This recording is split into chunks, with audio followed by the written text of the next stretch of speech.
It was over before it began, really. Once Fulham went down to 10 men, it was a matter of how many Manchester City would score. In the end, the answer was 4. Fulham did well to restrict them to that scoreline, but were also responsible for making errors that led to the goals.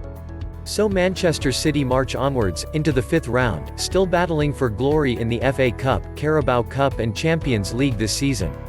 Pep Guardiola could not have asked for a more gentle, routine warm-up ahead of the second leg of Manchester City's Carabao Cup semi-final against Manchester United.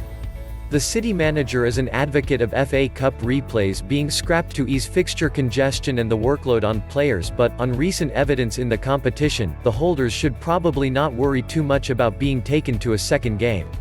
There was certainly fat chance of that here once Tim Ream had been sent off after all of 6 minutes, paving the way for Guardiola's team to rack up another landslide of cup goals in this one-sided affair. City have now won 19 consecutive domestic cup matches since losing to Wigan Athletic in February 2018.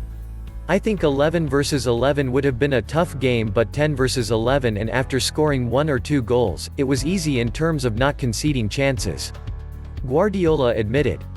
Anthony Martial was in sensational form, making the first for Paul Pogba and scoring a wonderful second as United secured their 10th victory in 11 games under caretaker manager Ole Gunnar Solskjaer.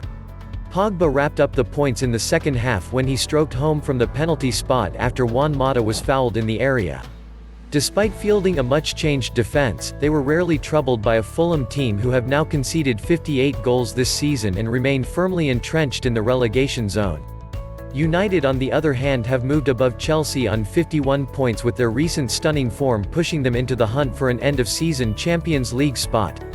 And after Mata was clumsily pulled down by Maxime Le Marchand on 64 minutes, Pogba picked up the ball and coolly slotted the penalty into the bottom right corner.